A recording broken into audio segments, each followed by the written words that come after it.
So, hello and welcome, students. Today, we are learning about accountancy, the definition, and the basic concepts. Have you ever wondered how business like Reliance and Tata know whether they are making profit or loss? So, the answer is accountancy. Accountancy एक ऐसा subject है जिससे हम अपने business के बारे में जान सकते हैं, हमारा बिजनेस प्रॉफिट में जा रहा है, लॉस में जा रहा है, ये सारे आंसर्स हमें अकाउंटेंसी की हेल्प से मिल जाते हैं. So for this chapter the road map is, सबसे पहले हम सीखेंगे meaning of accountancy, objectives of accountancy, why business use accountancy, basic concepts, highly exam relevant. So ये वो कॉन्सेप्ट्स हैं जो आपको क्लियर होने चाहिए और ये एग्ज़ाम्स में भी आपके लिए बहुत हेल्पफुल हैं. प्रैक्टिस क्वेश्चंस भी हम करेंगे. यहाँ पे एग्ज़ाम रेडी क्वेश्चन आंसर्स हैं जो इस पीपीटी में हम और आप साथ करेंगे. सो सबसे पहले अगर हम बात करें what is accountancy. Accountancy is the process of recording, classifying, summarising and interpreting financial transaction. So the main point is, यहाँ पे जब हम बात करेंगे अकाउंटेंसी की, so it is the process of recording,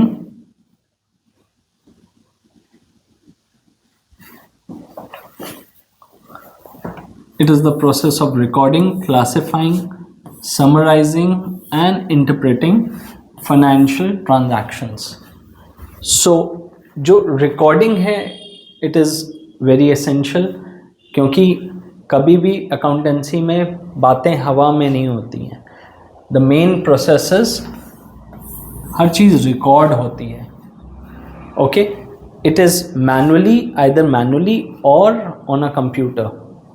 सो पहले टाइम में ये सारी चीज़ें मैनुअली रिकॉर्ड होती थी, रजिस्टर्स मेंटेन होते थे और दूसरे फाइल्स मेंटेन होती थी, सारे वाउचर्स मेंटेन होते थे. लेकिन अब हर चीज़ डिजिटली, अब डिजिटल वर्ल्ड है, सो हर चीज़ डिजिटली रिकॉर्ड होती है. Now the second part is classifying. Classifying means हम हर चीज़ को अलग अलग कैटेगरी में क्लासिफाई करते हैं. ओके, तो आपको ये चीज़ें आने वाले टाइम में जब आप अकाउंट्स करेंगे तो आपको बहुत चीज़ें समझ आएंगी कि कैसे चीज़ें क्लासिफाई होती हैं, अलग अलग कैटेगरी में डाली जाती हैं. Then the next part is summarising. So आपने देखा होगा हर चैप्टर के बाद एक समरी होती है which tells you about the chapter finally, और सारा चैप्टर का जिस्ट उस समरी में होता है. सो समराइजिंग भी कुछ इस तरीके से ही होती है. अकाउंटेंसी में हर चीज़ को समराइज़ किया जाता है. हर एक चीज़ बैलेंसेस निकालने के बाद एक फाइनल पार्ट निकलता है जिसे हम बैलेंस शीट बोलते हैं, और इस बैलेंस शीट को ही एक प्रॉपर समराइजिंग ऑफ अकाउंट्स बोलते हैं, जिससे हमें किसी भी फाइनेंशियल इंस्टीट्यूट की या किसी भी बिजनेस की फाइनल पोजीशन पता लगती है, whether it is in profit और loss. So this is summarising. Interpreting financial transactions. Interpreting financial transactions का मतलब ये होता है कि कैसे हम इंटरप्रेट करते हैं, कैसे इनको जानते हैं कि फाइनेंशियल ट्रांजैक्शंस कौन कौन से हैं, किस कैटेगरी में जा रहे हैं, क्या सेल्स हैं, क्या परचेज हैं, क्या सेल्स रिटर्न है, क्या परचेज रिटर्न है. So everything. So all these things make accountancy possible. Think of it as the language of business. तो so business की language को हम accountancy कहते हैं, and ये सारे core concept हैं जो मिलके एक accountancy को possible करते हैं. Record, write down every transaction. Recording means you have to write down every transaction. Nothing is without recording. Everything should be recorded. आपके पास 1 साल 2 साल पिछले 5 साल 10 साल की भी रिकॉर्ड्स मिल जाते हैं. Accountancy is such a wonderful subject. Classify, आप हर चीज़ को सॉर्ट करते हैं इन रिलेवेंट कैटेगरीज. हर चीज़ की कैटेगराइजेशन होती है and you have to classify everything. Summarise, prepare reports and statements. So as summary of any chapter is prepared, similarly आपको reports and statements भी इसमें बनाने पड़ते हैं और वो reports and वो statements आपको final position किसी भी business की बताता है. Interpret make sense of the numbers. So जितनी भी जो आपके ट्रांजैक्शंस हुए हैं, जो उसमें अमाउंट है, वो सारी चीज़ों का कैलकुलेशन, वो सारी चीज़ों का एडिशन सब्ट्रैक्शन मिलके आपको बताता है कि आपकी फाइनल पोजीशन क्या है. Okay.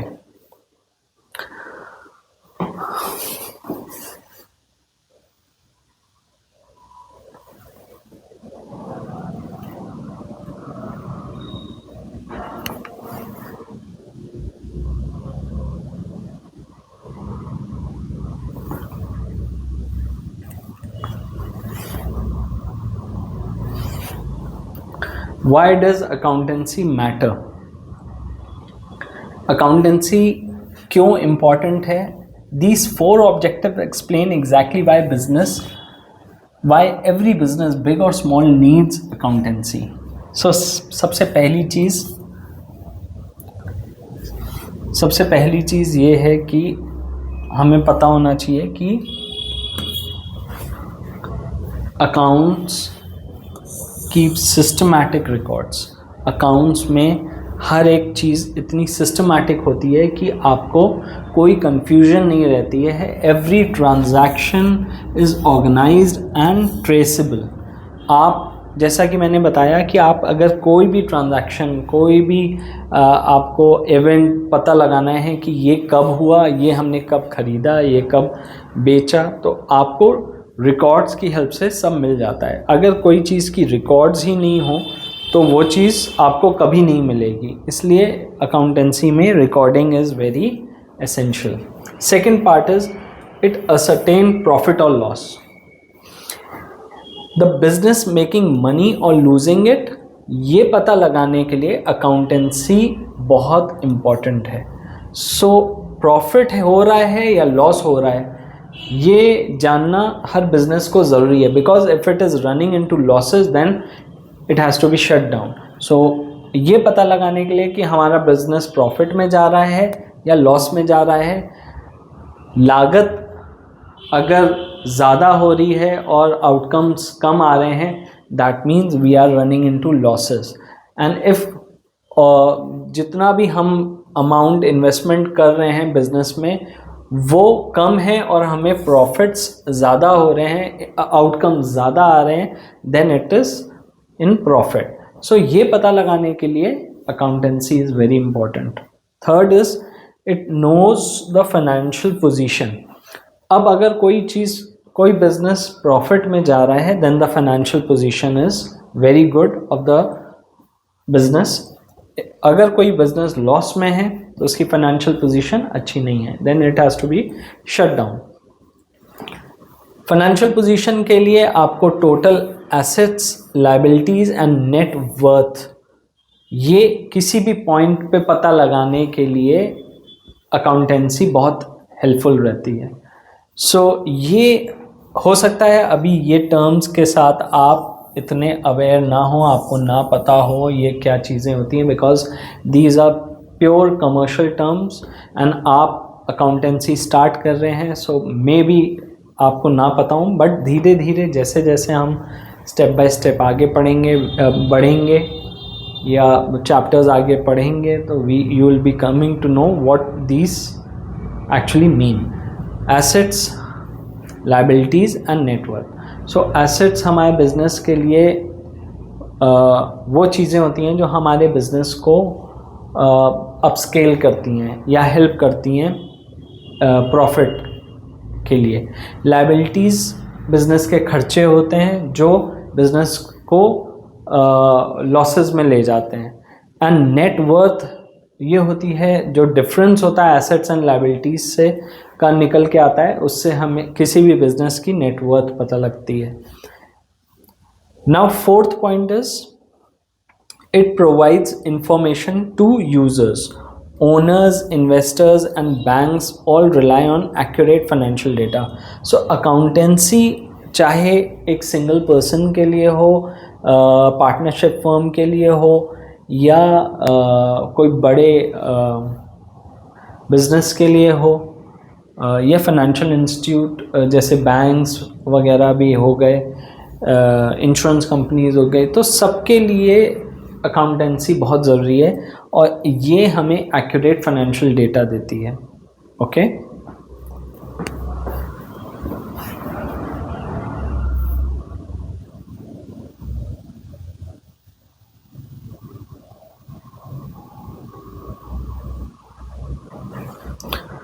Okay, let's come to the next slide. I hope आपको ये सारी चीज़ें कंसेप्ट्स क्लियर हो गए होंगे। Now we'll come to the basic concepts. Part 1, business entity concept. Now what is business entity concept?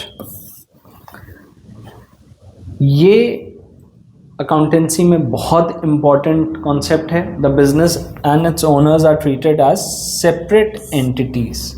Now what is separate entities? Entities mean bodies.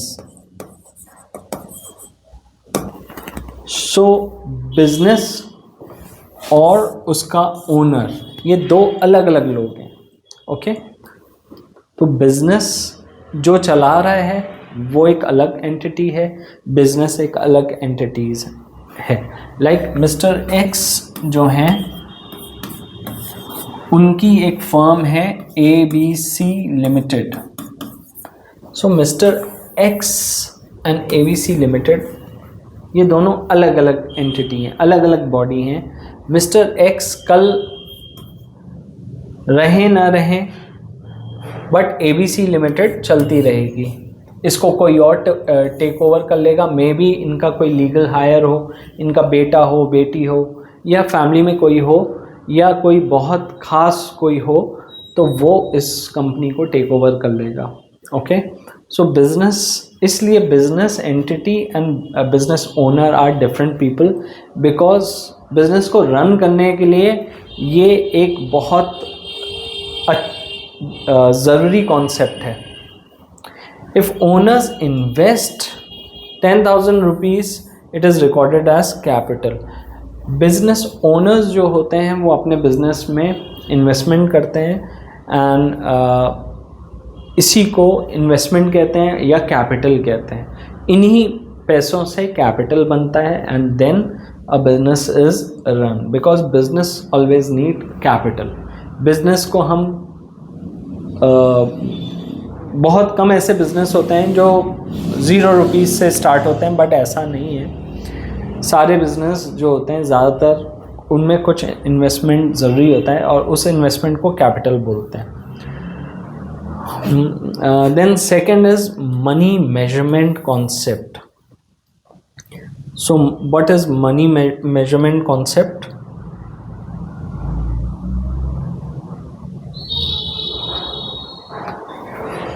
Only transactions that can be measured in money are recorded. So all the things which are measured in money, money में जो भी हम measurement कर रहे हैं वो record किया जाता है। कोई भी ऐसी चीज़ जो मनी में नहीं हो मेजर की जा रही है वो अकाउंटेंसी में नहीं आएगा। सो लाइक अगर किसी बिजनेस का ओनर है, उसने लंच किया घर पे, so that is not recorded in accounts, because that need not to be recorded in accounts, because उसमें कोई भी मनी इन्वॉल्व नहीं है। मनी सिर्फ बिजनेस से जितना मनी जा रहा है, जितना मनी आ रहा है, that is only recorded in the accountancy. A good manager adds value, but that value isn't recorded because it has no rupee figure.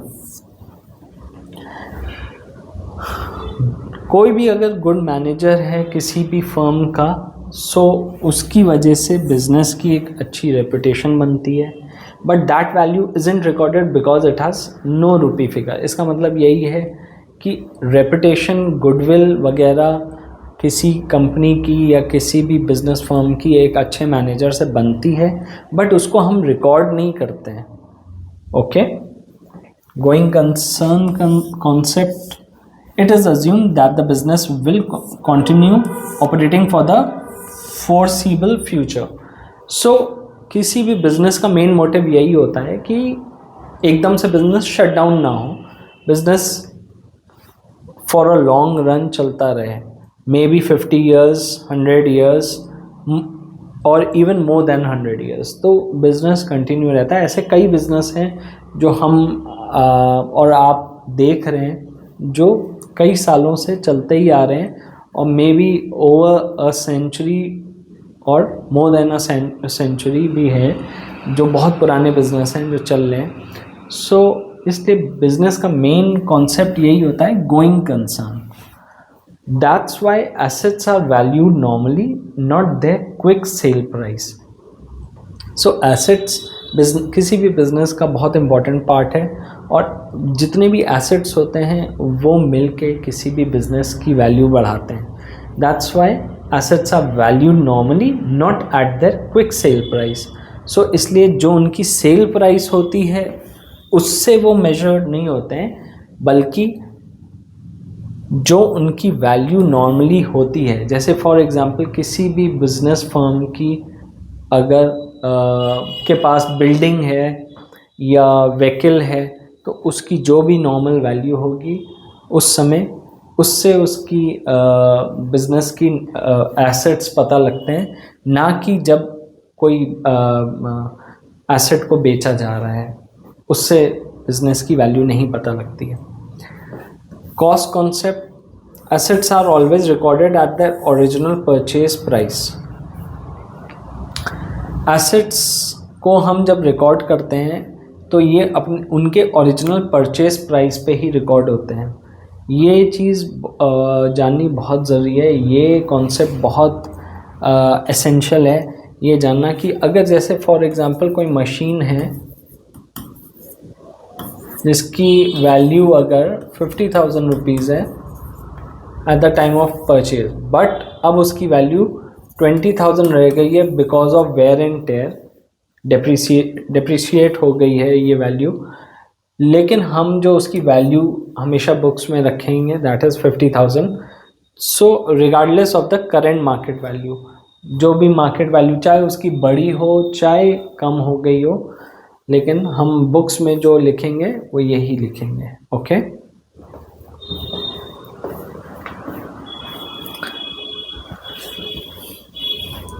Okay, so basic concepts का पार्ट 2 पे आते हैं। Now the fifth part is dual aspect concept. So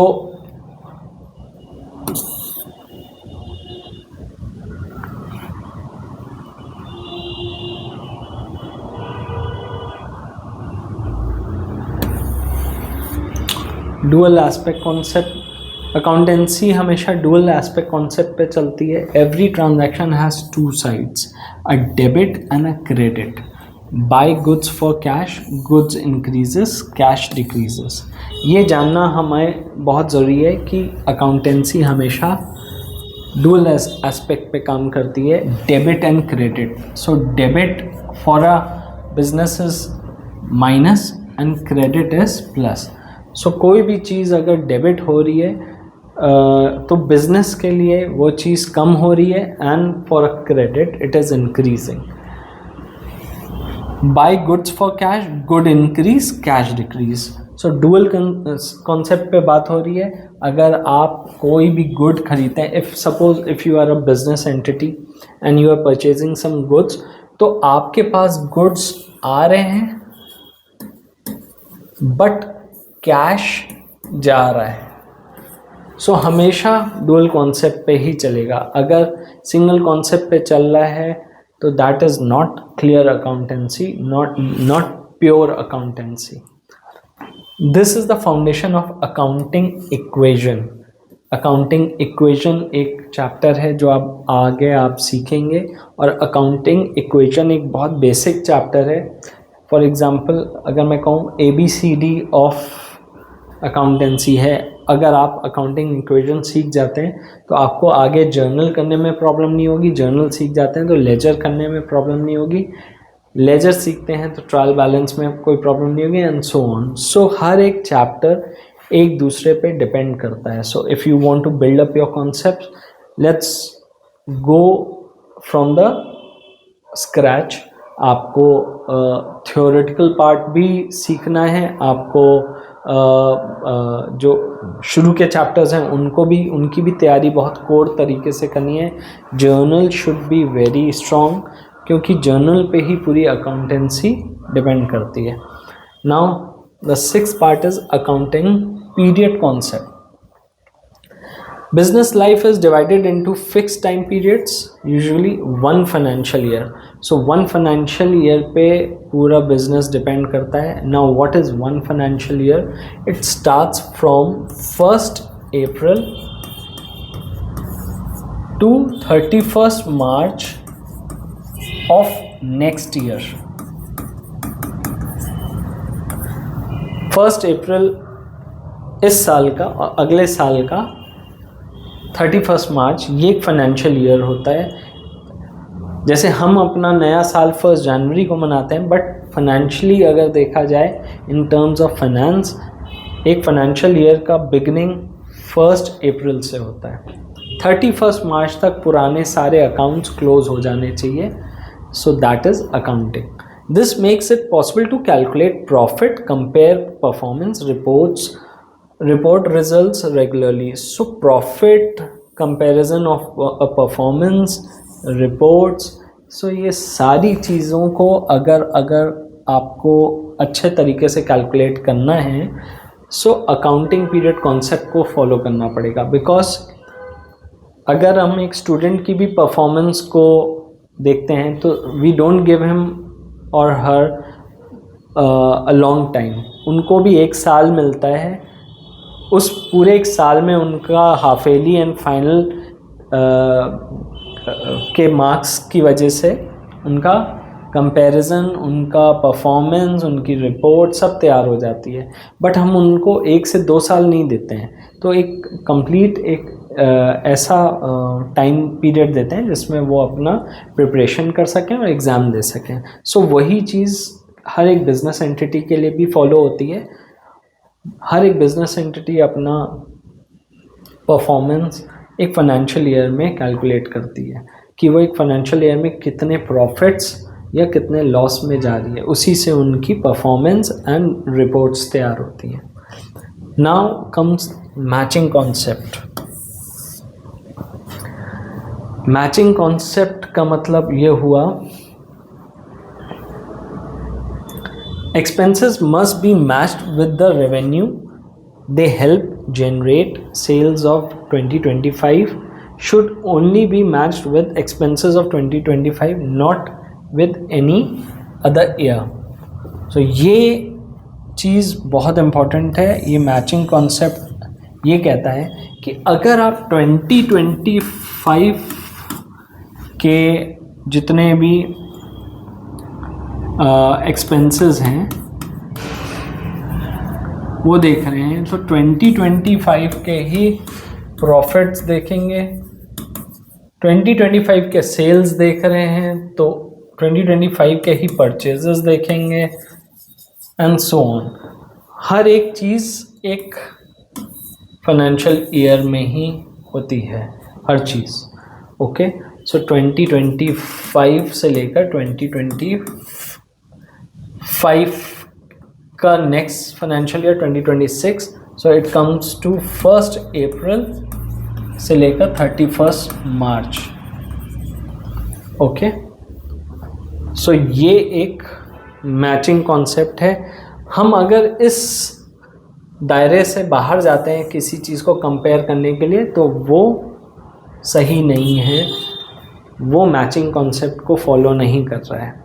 okay, सो एक साल के लिए not of any other year. So एक साल के लिए ही ये कंपैरिजन होता है हर चीज़ों में, और मैचिंग होती है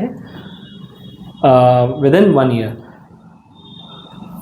conservatism concept, play safe, record all losses and expenses as soon as they are likely। जब आपके बिजनेस में कोई एक्सपेंस होता है, लॉस होता है, तो ये आपको at the same time record करना है। अगर मैं आपसे पूछूं, कई चीज़ें ऐसे हैं जो आपने भी रिकॉर्ड नहीं की होंगी। अगर मैं आपसे पूछूं कि 2 महीने पहले आपको आज ही के दिन या इस दिन क्या हुआ था, पर्टिकुलर डेट पे क्या हुआ था, तो आप नहीं बता पाएंगे, because you have not recorded that. So इसलिए अकाउंटेंसी में हर चीज़ को रिकॉर्ड करना ज़रूरी है। Do not record uncertain and और anticipated profits until they are actually realise. ये चीज़ जाननी बहुत ज़रूरी है। कोई ऐसे प्रॉफिट्स जो हुए अभी नहीं हैं, जो होने हैं हुए नहीं हैं, वो आप बुक्स में नहीं लिखेंगे, ओके। लेकिन आप लॉसेस एंड एक्सपेंसेस जो हो सकते हैं, होने वाले हैं, उनको लिख सकते हैं। बट प्रॉफिट्स एक्चुअली जब तक नहीं होंगे आप बुक्स में नहीं लिखेंगे, ओके। सो ये एक बहुत डिफरेंट कॉन्सेप्ट है, तो और ये जानना आपके लिए भी बहुत ज़रूरी है, ओके।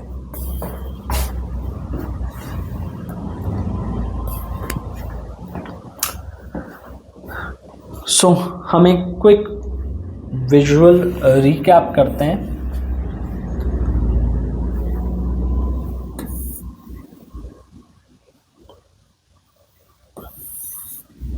सारे 8 कॉन्सेप्ट्स का जो अभी तक हमने सीखे हैं। सो पहला था business entity, owner and business are separate, owner and business are separate, ये पहला कॉन्सेप्ट था। Money measurement, only monetary transactions are recorded, ये आपको जानना ज़रूरी है कि सिर्फ मनी से रिलेटेड होती है अकाउंट्स, इसलिए monetary transactions are recorded, okay. Going concern, business assume to be continue, business आप इसीलिए करते हैं कि वो साल दर साल आगे बढ़ता रहे, चलता रहे। So this is going concern. Cost concept, assets at original cost, assets की कॉस्ट बढ़ती घटती रहती है मार्केट में, बट जिस प्राइस पे हमने उसको ख़रीदा था, जिस टाइम ख़रीदा था, उस टाइम उसका जो भी प्राइस था वही बुक्स में रिकॉर्ड होगा, okay. Dual aspect, debit and credit पे अकाउंटेंसी वर्क करती है, डुअल कॉन्सेप्ट पे। So every transaction has 2 sides. आप कोई भी ट्रांजैक्शन ले लीजिए, हर एक चीज़ डुअल कॉन्सेप्ट पे ही चलेगी, okay. Accounting period life divided into yearly periods. So accounting period जो होते हैं वो आपको पता है फाइनेंशियल ईयर में चलता है। फाइनेंशियल ईयर क्या होता है? Financial year is from 1st April to 31st March of next year, okay. Matching concept, expenses matched with revenue, expenses and revenue आपके इस जो साल है, जो फाइनेंशियल ईयर चल रहा है, उसी के दौरान जो भी एक्सपेंसेस और रेवेन्यूज़ हैं वो मैच करेंगे आप, ओके। उसी से कंपैरिजन करेंगे और अपना प्रॉफिट निकालेंगे। नेक्स्ट ईयर पे नहीं आएंगे, ना प्रीवियस ईयर पे जाएंगे, okay. So matching concept is this. Conservatism, record losses early, ignore uncertain profits. आप अपने लॉसेस अगर नहीं भी हुए हैं आप उनको रिकॉर्ड कर सकते हैं अगर कोई क्वेश्चन में दिए हैं तो, but you have to ignore all the uncertain profits, because अभी कोई जो प्रॉफिट आपको नहीं हुआ है वो हम रिकॉर्ड नहीं करेंगे, ओके।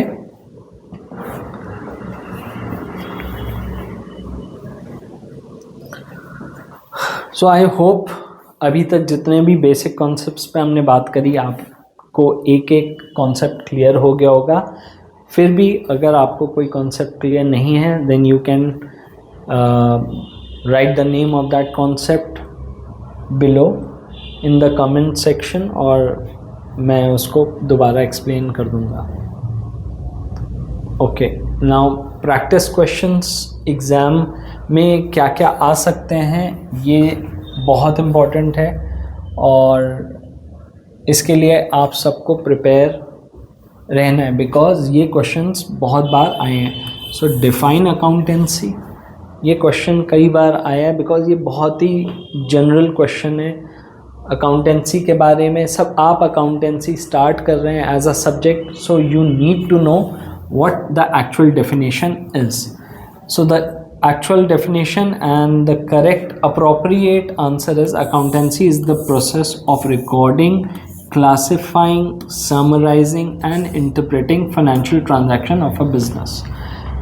So accountancy में, business में, economics में आप कभी भी आंसर्स कर रहे हैं तो टू द पॉइंट आपको आंसर करना है एंड आपको किसी भी कमर्शियल टर्म को चेंज नहीं करना है. जैसा डेफिनेशन में लिखा है आपको एग्जैक्टली वैसा ही लिखना है because these are the keywords और इन्हीं कीवर्ड्स के मार्क्स होते हैं. Okay, now second question is what is the business entity concept.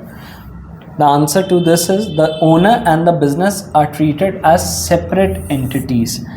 Owner and the business are treated as separate entities. Owner और बिजनेस अलग अलग दो लोग हैं और इनको अलग अलग दो बॉडीज़ की तरह ट्रीट किया जाता है. Owner's personal transactions are kept distinct from business transactions. Owner के ट्रांजैक्शंस और बिजनेस के ट्रांजैक्शंस अलग अलग रहते हैं. ओके, ओनर कहीं पे भी जा रहा है, वर्शिप के लिए जा रहा है, whether he is going to a temple, mosque, gurudwara, so that is not recorded in books. But if he is doing any transaction through his business, अपने business से ही कोई transaction कर रहा है, वो चीज़ रिकॉर्ड हो रही है बिकॉज हम ये मानते हैं कि ओनर नहीं कर रहा है, वो बिजनेस से पैसा जा रहा है या बिजनेस में पैसा आ रहा है. ओके, सो ये दो अलग चीज़ें होती हैं. You have to know this. Give an example of the dual aspect concept.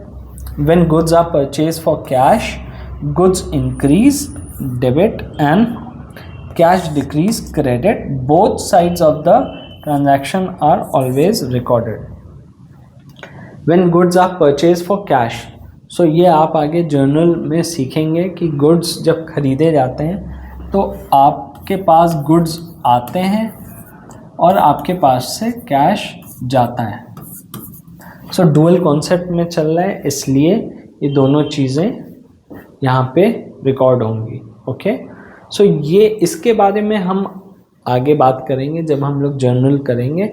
So I will make you do each and every transaction जिसकी वजह से आपका कॉन्सेप्ट मजबूत होता जाएगा और क्लियर होता जाएगा. ओके,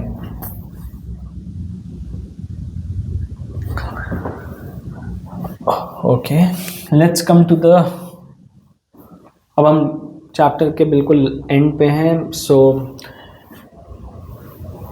ये कुछ की टिप्स हैं, टेक अवेज हैं जो आपको पता होने चाहिए. अकाउंटेंसी अगेन अगर हम लोग बात करें, अकाउंटेंसी किस पे डिपेंड करती है? रिकॉर्डिंग पे, क्लासिफिकेशन पे, समराइजिंग पे, इंटरप्रिटेशन.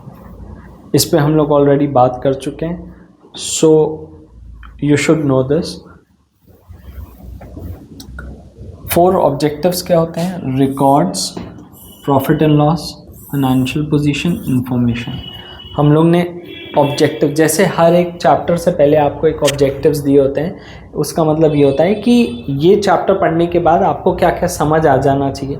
उसी तरह से अकाउंटेंसी करने के बाद हमें क्या क्या समझ आ जाना चाहिए या हमारे पास क्या क्या इन्फॉर्मेशन होनी चाहिए. हमारे पास सारे तरीके के रिकॉर्ड्स होने चाहिए. हमें प्रॉफिट एंड लॉस पता लग जाना चाहिए ऑफ एनी बिजनेस. हमें उस बिजनेस एंटिटी की फाइनेंशियल पोजीशन पता लग जानी चाहिए एंड हमें और भी जितनी इंफॉर्मेशन है वो सारी इंफॉर्मेशन हमारे पास पता लग जानी चाहिए. सो ये 4 ऑब्जेक्टिव्स होते हैं ऑफ अकाउंटेंसी. 8 कॉन्सेप्ट्स क्या होते हैं? कॉन्सेप्ट्स के बारे में भी हम लोग जान चुके हैं. Entity means different body, money, going concern, cost, dual, period, matching, conservatism. So entity is different bodies. Money concept, पैसे से ही जितना लेन देन होता है वही अकाउंटेंसी में आता है. गोइंग कंसर्न, बिजनेस हमेशा लॉन्ग रन के लिए चलता है. कोई अगर उसका ओनर रहता है नहीं रहता है अनफॉर्चुनेटली, फिर भी बिज़नेस को हम आगे बढ़ाने की कोशिश करते हैं. कोई ना कोई लीगल हायर उसको टेक ओवर कर लेता है. कॉस्ट पार्ट, दैट मीन्स किसी भी चीज़ की कॉस्ट हो गई वो रिकॉर्ड की जाती है. डुअल एस्पेक्ट पे काम करता है. Debit and credit, period, financial period पे काम करता है के अंदर ही हमें अपने ट्रांजैक्शन करने चाहिए, रिकॉर्ड करने चाहिए. फाइनेंशियल पीरियड के बाहर अगर कोई ट्रांजैक्शंस हो रहे हैं तो वो नेक्स्ट ईयर या प्रीवियस ईयर में आएंगे. मैचिंग कॉन्सेप्ट होना चाहिए. इसी साल के अंदर, फाइनेंशियल ईयर के अंदर जो रेवेन्यूज़ हैं, जो एक्सपेंसेस हैं, उन्हीं से मैचिंग होती है और उसी से प्रॉफिट या लॉस निकलता है. कंजर्वेटिज्म में भी ये था कि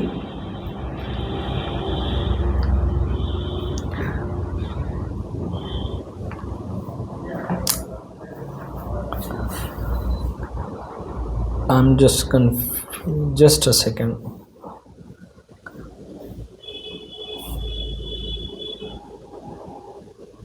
Okay. Yes. कंजर्वेटिज्म में ये था कि हमें जो भी प्रॉफिट्स थे वो हम अननेसेसरली जो अभी अनसर्टेन प्रॉफिट्स हैं उनको रिकॉर्ड नहीं करेंगे, बट जो लॉसेस थे जो नहीं भी हुए हैं लेकिन होने की आशंका है तो उसे रिकॉर्ड करेंगे. So this is conservatism. Okay, now exam tip जो आपको मैं देना चाहता हूँ ये है, dual aspect and matching concept are the most frequently tested. Always include an example. So आपको जब जब कोई क्वेश्चन या डेफिनेशन आती है सो आपको उसके साथ एग्जाम्पल ज़रूर देना है. बोला जाए चाहे ना बोला जाए, बट एग्जाम्पल्स देने. सो एग्जाम्पल देने की एक हैबिट आपको बनानी पड़ेगी, whether it is business, economics, accountancy. So ये एग्जाम्पल एक अच्छी प्रैक्टिस है और इससे आपको मार्क्स मिलते हैं. Dual aspect and matching concept are the most frequently tested. So ज़्यादातर जितने क्वेश्चंस अगर हमारे एग्ज़ाम में आते हैं तो डुअल एस्पेक्ट या मैचिंग कॉन्सेप्ट पे आएंगे, बिकॉज एक ही फाइनेंशियल ईयर के बारे में पूछा जाता है और दूसरा डुअल कॉन्सेप्ट पे ज़्यादा, डेबिट एंड क्रेडिट पे ज़्यादा क्वेश्चंस आएंगे.